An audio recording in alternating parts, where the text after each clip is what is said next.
Bismillahirrahmanirrahim. Assalamualaikum warahmatullahi wabarakatuh.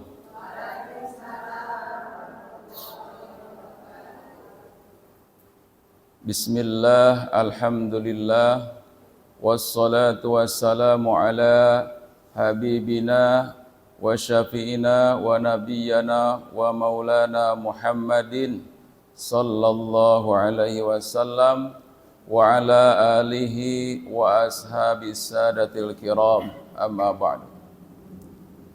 Qala Allah ta'ala fi kitabihil karim, a'udzu billahi minasy syaithanir rajim, bismillahirrahmanirrahim. Ya ayyuhan nasu inna khalaqnakum min dzakari wa untha وَجَعَلْنَاكُمْ شُعُوبًا وَقَبَائِلَ لِتَعَارَفُوا إِنَّ أَكْرَمَكُمْ عِندَ اللَّهِ أَتْقَاكُمْ إِنَّ اللَّهَ عَلِيمٌ خَبِيرٌ. وفي آية أخرى يا أيها الذين آمنوا قوا أنفسكم وأهليكم نارا. Al-ayah. Jamaah Majelis Taklim Masjid Mujahidin rahimakumullah, terkhusus Ibu Ketua Majelis Taklim Mujahidin dan juga beserta seluruh jajaran pengurusnya yang saya hormati dan insyaallah dimuliakan Allah Subhanahu wa taala. Mari kita sama-sama pada kesempatan sore hari ini, yang pertama kita bersyukur kepada Allah Subhanahu wa taala atas karunia nikmatnya yang tiada terkira, terutama nikmat iman, nikmat Islam, nikmat kesehatan dan juga nikmat kesempatan dan kemampuan, sehingga kita alhamdulillah dengan nikmat-nikmat itu sampai ke tempat ini. Kedua kalinya salawat serta salam mari kita curahkan kepada junjungan alam baginda Rasulullah Muhammad sallallahu alaihi wasallam, dan juga kepada ahli keluarganya, kepada para sahabatnya, dan juga seluruh dzurriyyah keturunan beliau sampai hari kiamat. Terutama kita juga sebagai umatnya akan diakui oleh beliau nanti di hari pembalasan atau di hari perhitungan, sehingga kita akan mendapatkan syafaat dari beliau Rasulullah Muhammad sallallahu alaihi wasallam. Ibu-ibu, pada kesempatan sore hari ini insyaallah saya akan mengambil tema kajian kita adalah tentang manusia terbaik. Manusia terbaik menurut Rasulullah Muhammad sallallahu alaihi wasallam. Siapakah manusia yang terbaik? Maka dikatakan oleh beliau dalam hadisnya, khairukum li ahlihi wa ana khairukum li ahli. Apa yang dimaksud dalam hadis ini adalah sebaik-baik kalian adalah yang terbaik untuk keluarganya, dan aku adalah orang yang patut, yang pantas menjadi contoh suri toladan di dalam keluargaku. Maka kata beliau, idza mata sahibukum ya fada'auhu, jikalau mati, wafat salah satu anggota dari keluarga kita, keluarga kalian, kata Rasulullah sallallahu alaihi wasallam, maka tinggalkanlah. Ini hadis riwayat Tirmidzi yang diriwayatkan oleh istri beliau tercinta Aisyah radhiyallahu anha. Jadi jarang itu istri beliau Siti Aisyah untuk meriwayatkan satu hadis tapi walaupun sedikit, hadis-hadisnya yang beliau diriwayatkan itu kualitasnya paling utama. Namanya juga istri Rasulullah, orang yang paling terdekat, orang yang paling tercinta. Selain Aisyah radhiyallahu anha tidak ada. Bahkan istri yang pertama Siti Khadijah juga nggak pernah meriwayatkan hadis. Gitu. Nah, oleh karena itu riwayat hadis dan juga riwayat tentang nuzulul Quran, ya, turunnya Al-Quran itu ada di istri yang tercinta yaitu Siti Aisyah radhiyallahu anha. Ibu-ibu rahimakumullah, mari kita kaji hadis ini. Yang pertama adalah yang dimaksud dengan bahwa ukuran kebaikan bagi pemimpin di dalam suatu keluarga, ayah dan ibu tentunya, itu adalah ukuran kebaikan yang sifatnya akhlak yang pertama. Maka ada satu pepatah dalam Arab itu, al-adabu qoblal iman. Al-adabu qoblal iman. Wal iman imamul amal.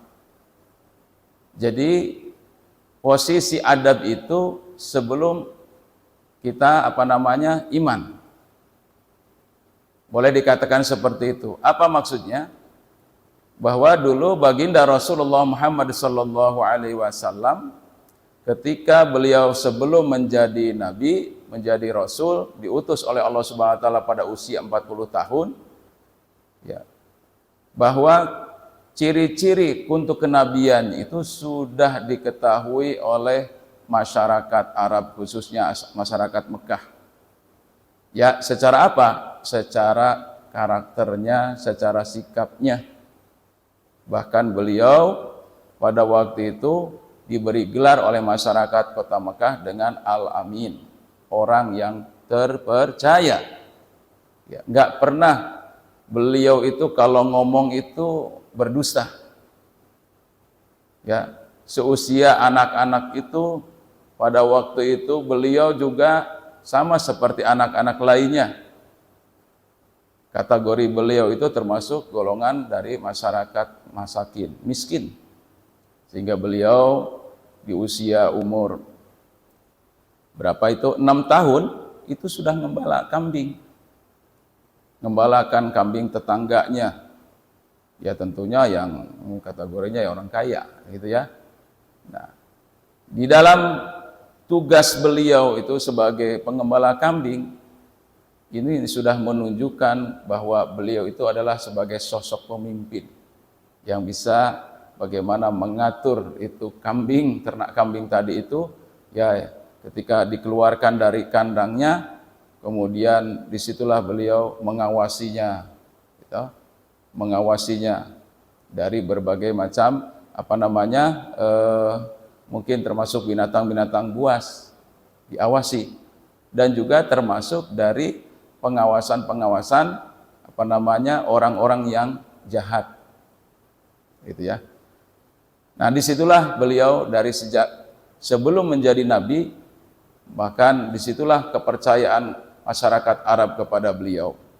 Di usia remaja juga beliau itu sudah dipercaya untuk bisa mendamaikan masyarakat Mekah yang pada waktu itu ya di mana-mana masyarakat Arab itu punya kebiasaan mereka itu suka berperang, ya, suka berperang antar suku, ya, seperti suku Quraisy dengan suku Adi atau dengan suku-suku lainnya. Kalau mungkin sekarang ini ya mungkin kampung antar kampung lah begitu ya, antar kampung. Nah, jadi beliau itu salah satunya adalah bagaimana beliau itu menjadi perekat, menjadi untuk bisa menghubungkan silaturahmi antara hubungan golongan-golongan yang ada di kota Mekah pada waktu itu. Yang pada waktu itu mereka itu kadang-kadang dengan masalah kecil itu menjadi masalah besar. Maka Rasulullah SAW pada suatu waktu beliau juga terlibat ya di dalam suatu peperangan suku di situ ya, suku Quraisy dan suku-suku lainnya, maka beliau pantas dan patut menjadi contoh suri teladan bagi masyarakatnya pada waktu itu. Nah, kata beliau, kita masukkan ya kepada satu ajaran beliau bahwa di dalam kehidupan kita itu bisa diawali dengan kehidupan berkeluarga dulu. Dalam keluarga ini, Bu, ya, beliau mengajarkan tadi sebaik-baik pimpinan di dalam keluarga itu adalah yang pertama adalah yaitu bisa menjadi contoh suri teladan di dalam keluarganya. Ya. Terutama ketika kita menyuruh anak-anak kita ibadah kepada Allah Subhanahu wa taala, salat, puasa, ya, kemudian juga mengaji gitu. Nah, ini harus lebih dahulu kita harus menjadi contoh dulu suri teladan kita. Kita banyak sekarang ini mungkin ya mohon maaf orang tuanya sibuk, ya sibuknya ya mungkin ada yang di pasar, ada yang sibuknya mungkin dengan kegiatan juga yang lainnya ya.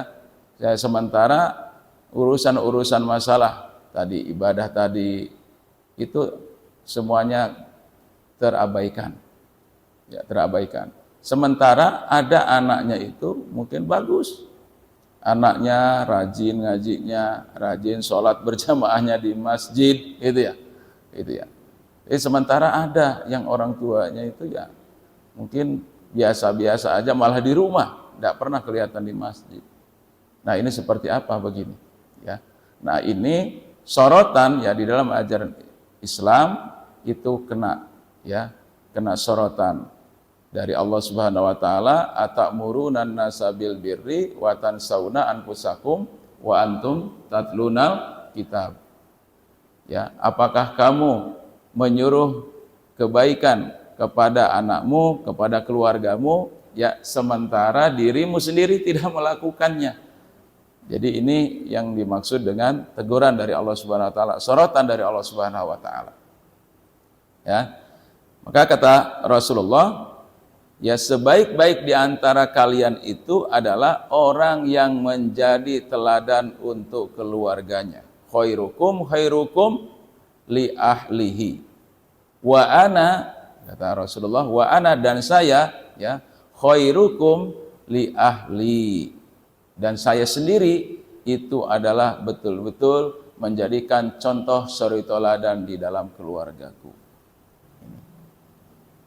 Jadi yang pertama itu adalah harus yang menjadikan dasar kita bisa membimbing dengan baik itu adalah suri teladan yang baik bagi anak-anak kita. Bu, kalau kita mengajak anak itu sholat itu kan berat. Berat nggak, Bu? Berat ya, Bu ya? Berat sekali.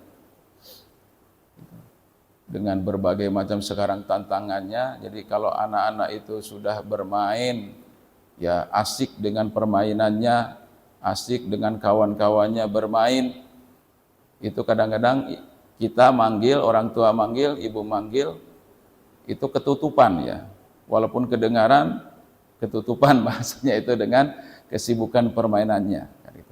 Sehingga kalau dia itu sudah kecapean, bleksek tidur, gitu, kemudian nanti pas dibangunkan susah, bangun, sholat, misalnya sholat asar lah tadi lah ya, gitu ya, sholat asar.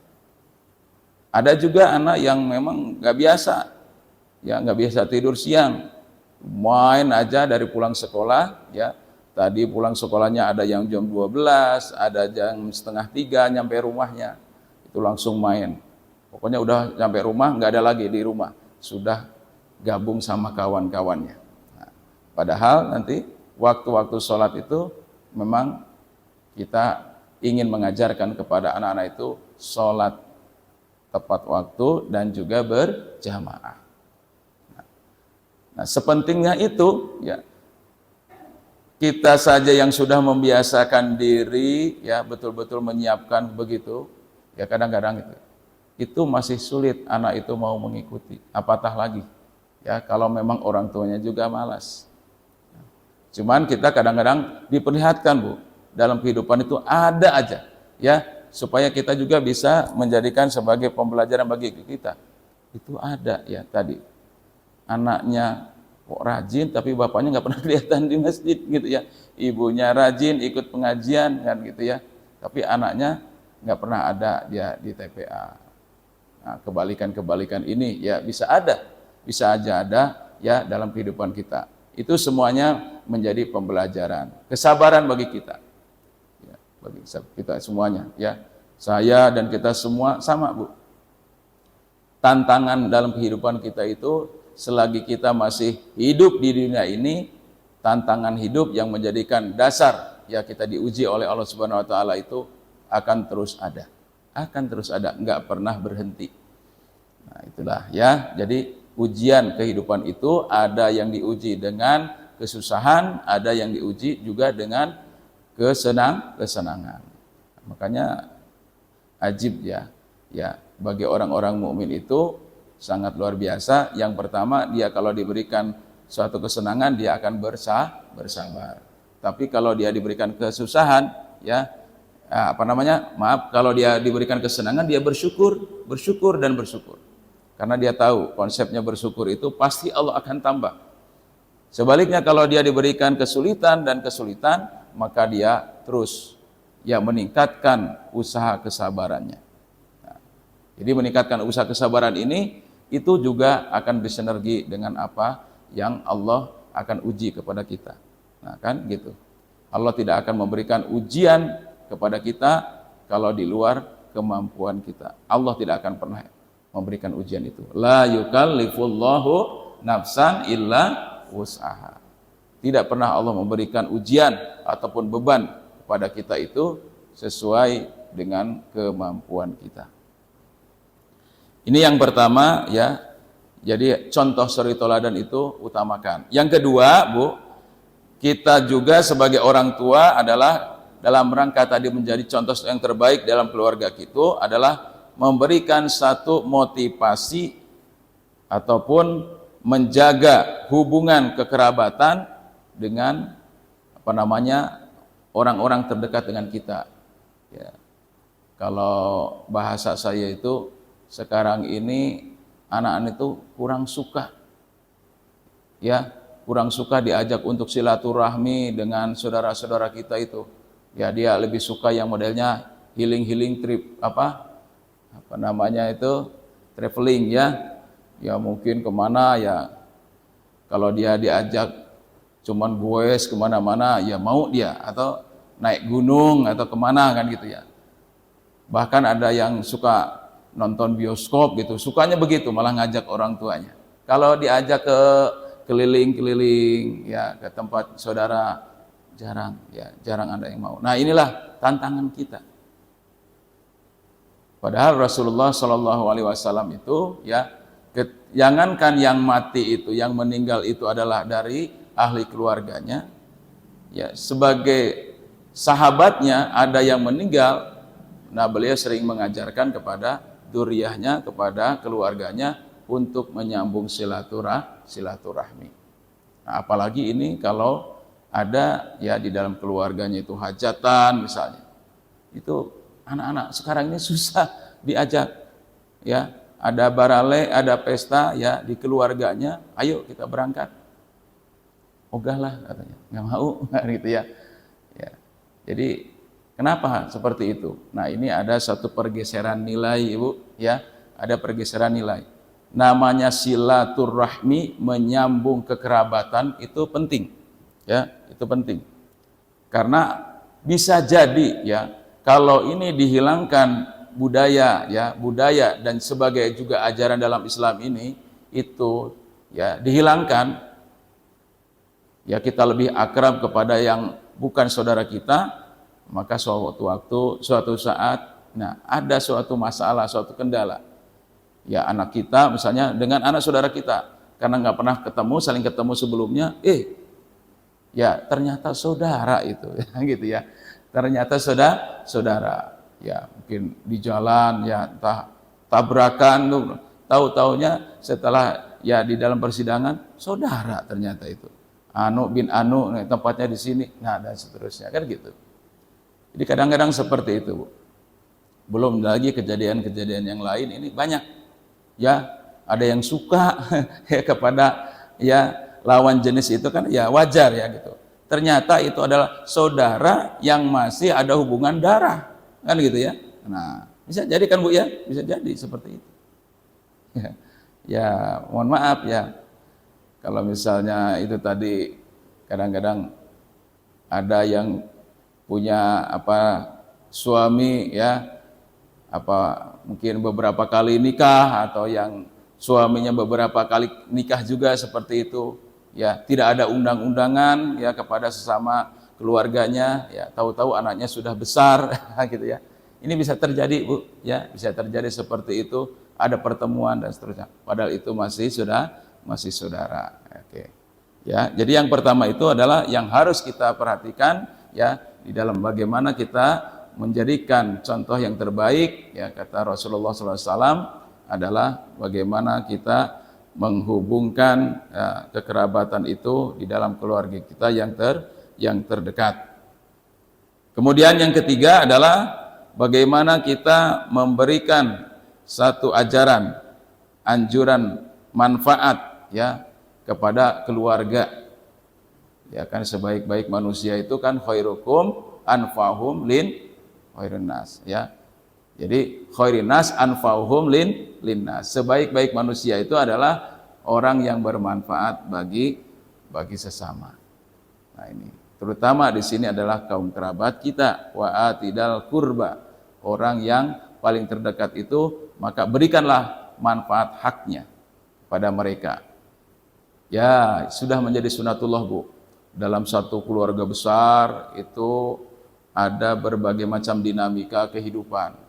Ada yang kehidupannya selalu senang dari awal dia dilahirkan sampai dia dewasa, bahkan sampai dia mati. Senang hidupnya. Ya. Contoh keluarga Rasul Nabi Muhammad SAW, ya kalau ayahnya beliau Abdullah itu tergolong adalah dalam kehidupannya dari awal sampai akhir tergolong orang yang miskin. Itu Abdullah itu. Tapi ada juga keluarganya juga yang kaya, ya. Keluarganya yang kaya-kaya, tapi mohon maaf tidak seakidah, ya. Tidak seakidah pada waktu itu. Nah, gitu. Jadi dalam keluarga kita itu juga pasti ada seperti itu. Nah, makanya mari ya dalam keluarga itu ya saling support ya, Bu. Saling support, saling membantu ya dalam hal kehidupan ini. Ya mungkin kalau ada keluarganya yang memang itu memerlukan untuk biaya anaknya banyak, Bu, anaknya banyak ya. Kemudian tapi ekonominya menengah ke bawah. Gitu. Kata kita, ya itu kan urusan dia. Gitu ya, urusan dia. Ya. Nah, disinilah Allah mempertontonkan, Allah memperlihatkan kepada kita sejauh mana kita sebagai orang yang beriman, kemudian juga masih seakidah, masih juga sedarah, bahkan begitu ya, masih ada hubungan darah begitu, itu harus ada satu hubungan kekerabatannya dengan empati tadi. Ya, bagaimana kita merasakan apa yang dirasakan oleh saudara kita itu tadi. Saling kita berbagi ya, berbagi rasa, suka berbagi suka kan gitu. Ketika kita sedih juga kita merasakan apa yang dia rasakan.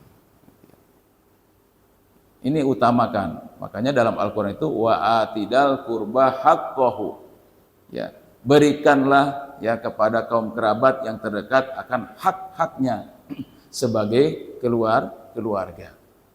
Ya, mungkin kalau misalnya kaitannya dengan infak, kaitannya dengan sodako, ya dengan santunan, itu utamakan dulu kepada keluarganya yang terdekat.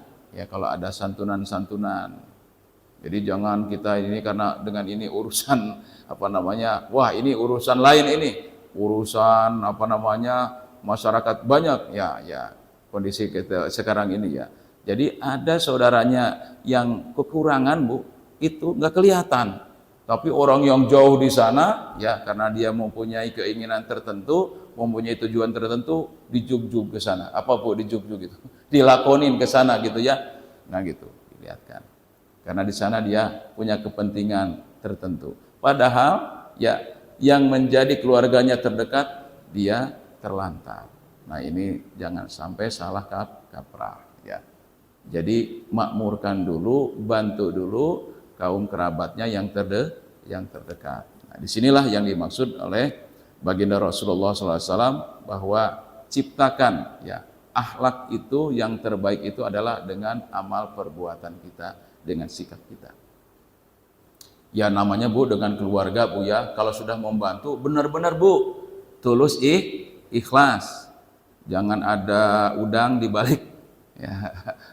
Udang di balik rempelo, udang di balik batu ya Bu ya. Sama keluarganya nggak usah hitung-hitungan Bu ya. Nggak usah hitung-hitungan. Nggak usah hitung-hitungan. Ini mah ada kakaknya itu sudah kerja, ayunya sudah kerja, ada adiknya 3 yang masih sekolah. Kebetulan ya orang tuanya, ibunya juga mungkin sudah pensiun atau bahkan mungkin karena sakit dan seterusnya. Nah, inilah ya ahli keluarganya itu harus bisa mensupport. Tuh, adikmu ya yang masih memerlukan bantuan itu, kamu bersyukur kamu sudah bisa bekerja ya. Kamu sekarang adalah menjadi wakil daripada orang tuamu. Nah, kita harus ada yang mensupport itu. Dari kanan kirinya ya, dari pamannya, dari bibinya dan semuanya itu harus ya, harus memberikan support seperti itu. Nah, inilah namanya keluarga yang solid, keluarga yang sakinah, mawaddah, warohmah, ya toh. Jadi jangan kita cuek-cuek aja ya, jangan cuek-cuek saja. Sama tetangga mah bagus ya, sama tetangga bagus tapi sama saudara kita jauh. Itu jangan sampai seperti itu, Bu. Ya, kemudian yang terakhir Ibu sekalian ya, yang terakhir adalah kata Rasulullah SAW, wa idza mata sahibukum fad'uhu. Jika ada di antara salah satu keluarga kita itu yang dipanggil oleh Allah Subhanahu wa taala, maka hendaklah kalian tinggalkan. Ini apa nih maksudnya ditinggalkan di sini? Maka yang dimaksud tinggalkan di sini adalah kita kata Allah Subhanahu wa taala, kalau ada satu keburukan, Bu, keburukan-keburukan yang ada pada saudara kita itu jangan sampai diungkit-ungkit, jangan sampai disampaikan kepada orang lain. Ya aib ya Bu ya, aib itu jangan sampai. Masa saudaranya sendiri kita rela ya, apa namanya dengan tanpa dosa itu diumbarkan kepada orang lain. Nah gitu ya, oh dasar dia itu hidupnya dulu itu nggak pernah ibadah, itu hutangnya banyak, gitu. Padahal itu saudaranya sendiri. Itu jangan sampai disampaikan begitu ya. Kalau sudah tiada di dunia ini, maka itu akan menjadi aurat kita, ya toh, akan menjadi aurat kita sendiri. Jangan sampai diumbar aurat itu. Nah itulah kita ini sama-sama menjaga kehormatan saudaranya kita sendiri, Bu. Ya. Jangan sampai itu. Itu yang dimaksud dengan ditinggalkan. Jangan sampai apa namanya diperbincangkan lagi. Kemudian yang kedua, ya jangan juga karena dulu kebaikannya, mungkin kalau yang pas yang baik ya dulu menjadi apa namanya tempat bergantungnya, ya tempat berharapnya ya pada waktu itu, mungkin karena kebaikannya memang sangat teruji luar biasa ya. Nah, sehingga dia dipanggil oleh Allah Subhanahu wa taala, maka itu pun ya jangan berkepanjangan. Itu juga jangan sampai seperti itu ya.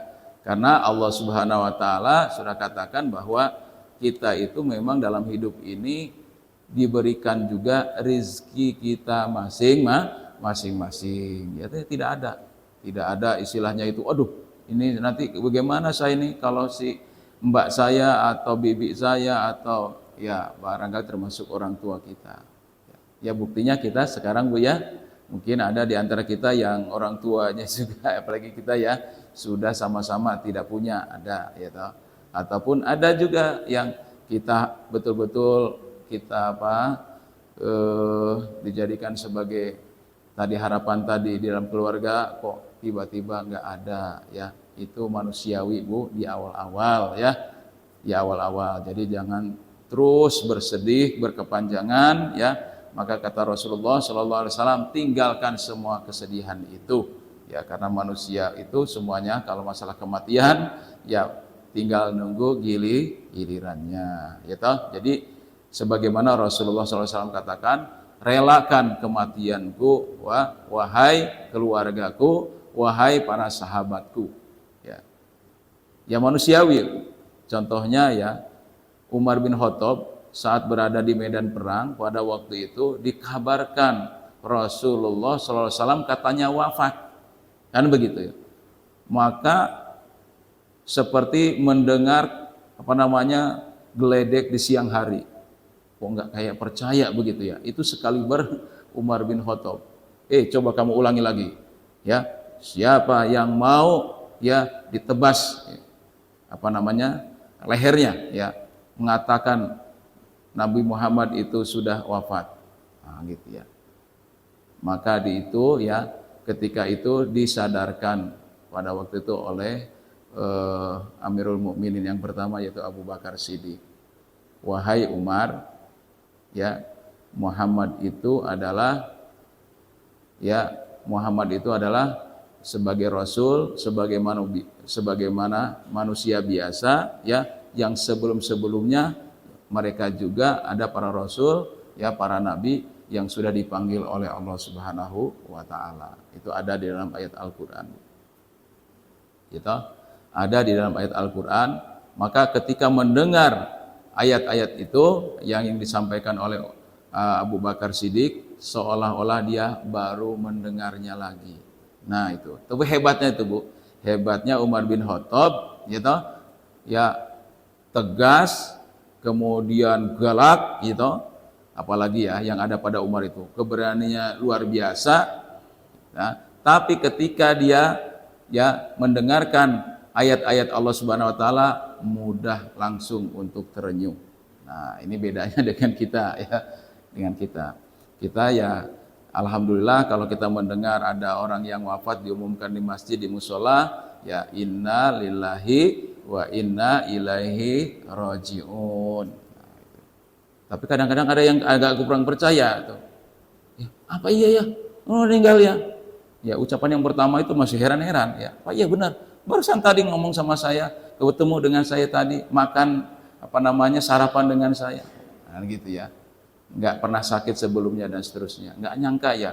Lama terus dia cerita, innalillahinya belum disebutkan ya gitu ya. Padahal yang kalau kita mendengar ya, kalau ada berita wafat, maka kita ucapkan yang paling pertama adalah ucapan inna lillahi wa inna ilaihi rajiun. Nah, itu adalah untuk apa?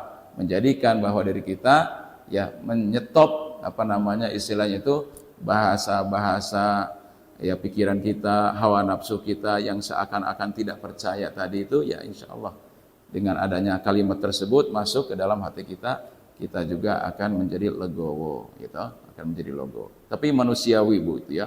Kalau ada orang-orang yang ya awal-awalnya kok merasa kaget, ya, itu biasa ya kaget.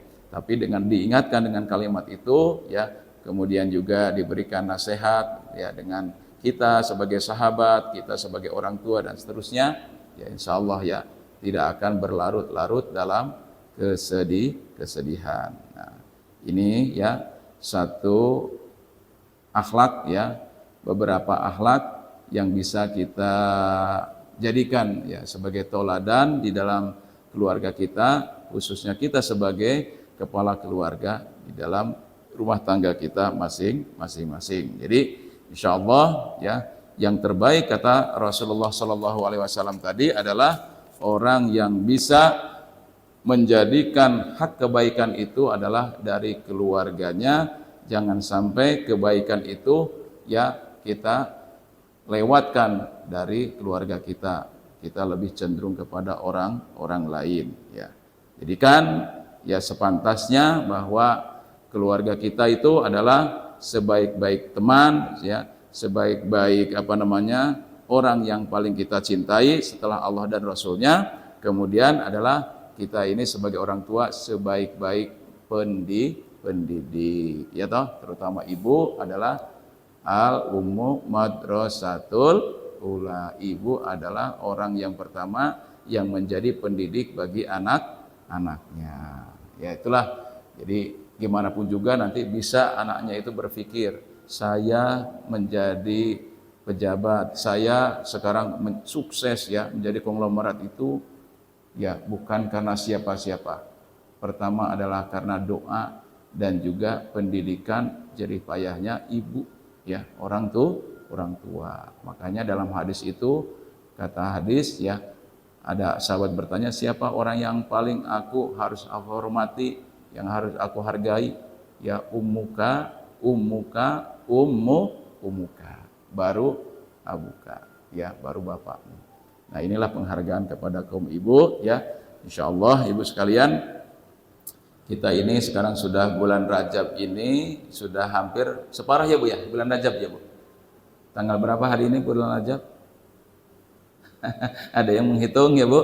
Ya karena kalau sudah bulan Rajab Sa'ban, setelah Sa'ban Ramadan. Jadi maksud saya adalah mari saya dan kita semua mengingatkan tadi ya, salah satunya mengingatkan kepada ahli keluarga kita yang hutang puasanya masih banyak ya, anak-anak kita ya, kita sendiri barangkali yang masih punya utang ya, mumpung ini masih Allah berikan kesempatan untuk membayar hutang puasa Ramadan, maka mari kita bareng-bareng ajak keluarga kita Bu ya. Saya juga kadang-kadang gitu, setiap ini mengajak ya, kita puasa Senin Kamis ayo ya, atau sekarang ini kalau jangan sampai ditunda-tunda lagi, alasannya banyak anak itu Bu, alasannya banyak ya, kayak seperti bulan-bulan biasa ya. Jadi kalau nggak ada yang dimakan, nggak ada yang kayak untuk makan sahurnya, ya jadi alasan nggak mau puasa gitu ya Bu ya. Dan kalau sudah nanti berangkat ke tempatnya ya, pekerjaan masing-masing atau ke tempat ya dia belajar ya, di situ juga ya harus ada istilahnya itu ya, tahan dengan godaan-godaannya ya. Itulah kita sebagai orang tua untuk memperhatikan keluarga kita. Baik Ibu sekalian, itu aja yang dapat saya sampaikan pada kesempatan sore hari ini. Insya Allah bermanfaat, dan kepada Allah kita juga berharap untuk selalu Allah jaga ya ketahanan keluarga yang sakinah, mawaddah, warahmah. Mari kita tutup dengan doa. Biridhoillahi ta'ala wa bisyafaati Rasulillah sallallahu alaihi wasallam. Al-Fatihah. A'udzubillahi minasyaitonirrajim. Bismillahirrahmanirrahim. Alhamdulillahirabbil alamin, arrahmanirrahim, maliki yaumiddin. Iyyaka na'budu wa iyyaka nasta'in. Ihdinas siratal mustaqim. Siratal ladzina an'amta 'alaihim ghairil maghdubi 'alaihim waladdallin. Amin. A'udzu billahi minasyaitonir rajim. Bismillahirrahmanirrahim. Alhamdulillahirabbil alamin wa bihi nasta'in ala umurid dunya waddin. Wassalatu wassalamu ala asyrafil anbiya wal mursalin sayyidina Muhammadin wa ala alihi wa ashabi ajma'in. Allahumma bi anna nashhadu annaka antallahu la ilaha illa antal wahidus samad, lam yalid wa lam yulad wa lam yakul lahu kufuwan ahad. Allahumma la sahla illa ma ja'altahu sahla wa anta taj'alul huzna idza syi'ta sahla. Allahumma arinal haqqa haqqa warzuqna tiba'ah wa arinal batila batila warzuqna jatinabah. Allahumma inna nas'aluka salamatan fid din wa afiatan fil jasad wa ziyadatan fil ilmi wa barakatan fil rizqi wa taubatan qoblal maut wa rahmatan indal maut wa maghfiratan ba'dal maut. Allahumma hawwin alaina fi sakaratil maut wa najata minan nar wal afwa indal hisab. Rabbana hab lana min azwajina wa dhurriyyatina qurrata a'yun waj'alna lil muttaqina imama. waj'alna lil muttaqina imama. Allahumma ij'al auladana wa ahlina wa talamidana min ahlil ilmi wa ahlil khair wa la taj'alna wa iyyahum min ahlid dhair. Rabbana atina fid dunya hasanah wa fil akhirati hasanah wa qina adzabannar. Bifadlika subhana rabbika rabbil izzati amma yasifun wa salamun alal mursalin walhamdulillahi rabbil alamin. Terima kasih atas segala perhatiannya. Mohon maaf atas segala kekurangan. Wabillahi taufiq wal hidayah. Wassalamualaikum warahmatullahi wabarakatuh.